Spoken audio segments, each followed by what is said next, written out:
English painter John Everett Millais created his famous painting Ophelia in 1852.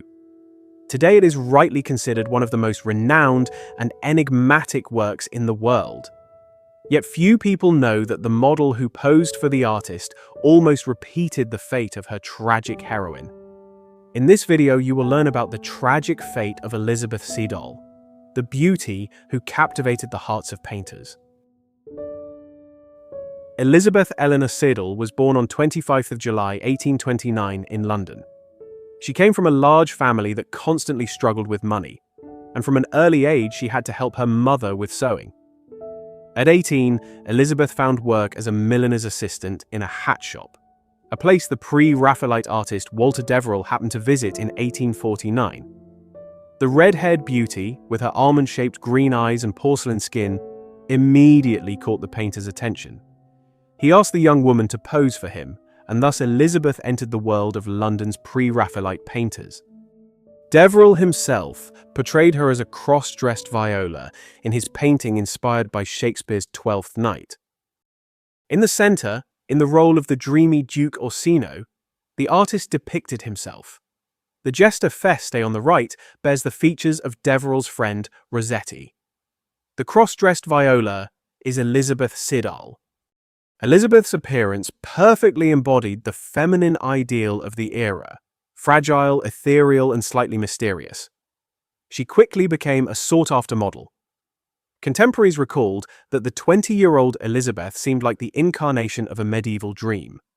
Tall, graceful, with a face of rare spiritual beauty, grey dreamy eyes, and a cascade of flaming red curls.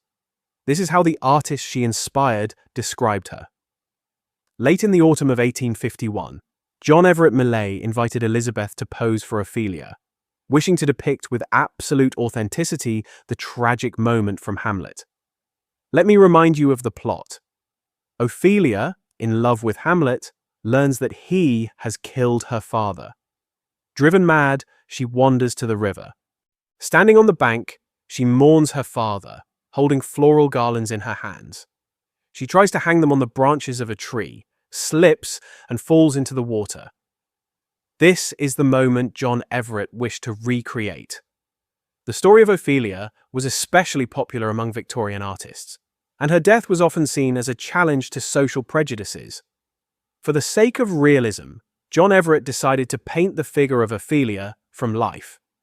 He filled a bathtub in his studio with water, scattered flowers over the surface, and Elizabeth had to lie in it for hours, portraying a drowned maiden. The artist carefully placed several lamps beneath the tub to warm the water and protect the model from the cold. At first, everything went well. Elizabeth lay still on her back, her loosened red hair spread out in the water, her eyes half closed as if in a death-like trance, while daisies and violets floated around her. One day, John Everett became so absorbed in his work, adjusting every detail, that he failed to notice when the lamps under the tub went out. The water grew icy cold. Elizabeth, being a professional model, did not move or complain. She knew how precious such moments of inspiration were for the painter. When artist finally realized what had happened, the girl was already severely chilled. When the painting was completed, it had a stunning effect. The vivid colors, the haunting beauty of the dying girl, and the almost photographic precision of the details amazed both critics and the public. The work was quickly acclaimed. Ophelia's early death contrasts with the lush beauty surrounding her. The flowers chosen by the artist are symbolic and rendered with botanical accuracy. Roses refer to the nickname given to Ophelia by her brother, the Rose of May. Nettles and daisies point to pain and innocence. Pansies symbolize unhappy love, and the violets around her neck signify fidelity and chastity. In Act 4, Ophelia says, "I would give you some violets, but they withered all when my father died." In Shakespeare's original text, we encounter crowflowers. In the painting, Millais depicted water crowfoot, which in the language of flowers means ingratitude. The long purples are also present, although Shakespeare most likely meant the wild orchid, a plant known in folk tradition as dead man's fingers. Death has already reached out to the girl, and soon her soaked dress will drag her to the bottom. The dress of Ophelia was also painted from life. Millais purchased an antique gown for £4 so he could depict every detail with complete accuracy. Let us return to Elizabeth. The consequences of the severe chill were not long in coming.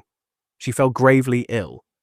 Contemporaries wrote that she suffered from a high fever and persistent cough, likely pneumonia, which at that time was often fatal. Elizabeth's life was saved, but only just. Her furious father demanded that Millais pay for the medical treatment. The artist, burdened both by guilt and strained finances, agreed to cover only the minimum necessary expenses. The doctor prescribed laudanum, a tincture of opium widely used as a painkiller and sedative in Victorian medicine. From that time on, Elizabeth seemed doomed to repeat Ophelia's fate, not only on the canvas, but in life as well. Illness would pursue her, as would an increasing dependence on the very medicine she had been given. Even before Ophelia, Elizabeth Siddal had met the man who became the great love of her life, the artist and poet Dante Gabriel Rossetti. Elizabeth hoped that their artistic union would eventually lead to marriage, but Rossetti repeatedly betrayed her. She suffered deeply from his flirtations with models and fashionable beauties. The years passed, and still there was no official proposal. Rossetti delayed the wedding with countless excuses. Meanwhile, Elizabeth grew increasingly ill. Contemporaries suspected tuberculosis, or perhaps a chronic stomach disorder, accompanied by loss of appetite. During these years, she and Rossetti became estranged. Their correspondence almost ceased, and rumors spread that the engagement had been broken off. Elizabeth fell into a profound depression, losing faith in the future. She relied ever more heavily on drops of laudanum to soothe both her physical suffering and her emotional torment. By early 1860, her health declined sharply. Some said she was close to death. On hearing this, a distressed Rossetti rushed to her side. He finally proposed, and on 23rd of May 1860 they were married in a church in Hastings. Elizabeth was so weak at the time that she had to be carried into the church. She could not manage even a few minutes' walk. But fate brought new tragedy. In May 1861, in the 8th month of pregnancy, Elizabeth gave birth to a stillborn daughter, and her health again deteriorated. Her dependence on laudanum increased. Elizabeth often wept or fell into terrifying emotional withdrawal.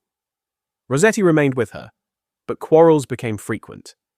Tormented by guilt and unaccustomed to domestic life, he sometimes sought solace outside the home. For the frail and vulnerable Elizabeth, these were new blows of jealousy and despair. At the beginning of 1862, Elizabeth seemed to experience a brief remission. Letters mention that she felt somewhat better and was even pregnant again. It seemed a fragile hope for recovery. But on 10th of February 1862, Rossetti returned home to a horrific sight. Elizabeth lay unconscious, and the sweet, heavy smell of opium filled the air. Panic-stricken, he tried to revive her and summoned doctors. They performed a gastric lavage, but it was too late. Elizabeth Siddal died at dawn on 11th of February 1862, at the age of 32. The official cause of death was listed as accidental overdose. She had likely taken too large a dose to fall asleep and ease her anguish. Yet contemporaries immediately whispered of suicide. Her story was too tragic, and she had sunk into deep melancholy in the final months. According to one version, she wrote a farewell letter asking that her younger brother Henry be cared for, and pinned it to her nightgown. Rossetti supposedly found this final note and, realizing in despair that his beloved had taken her own life, burned it to avoid scandal. At that time, suicides were denied Christian burial, and Rossetti could not bear the thought that Elizabeth would be refused consecrated ground. She was buried in the Rossetti family grave at Highgate Cemetery in London. For the inconsolable Dante Gabriel, her death was a blow from which he never fully recovered. At the funeral, overcome by grief, he committed an act that later became infamous. He brought all his notebooks filled with unpublished poems and placed them in Elizabeth's coffin. laying the manuscripts beside her red hair. Through tears, he vowed to abandon poetry forever, burying his inspiration along with his beloved. Rossetti attempted to live on. He painted tirelessly, published translations, and surrounded himself with favorite models. But the memory of Elizabeth would not release him. He was haunted by nightmares and turned increasingly to alcohol and sleeping draughts. 7 years after Elizabeth's death, a new torment seized him.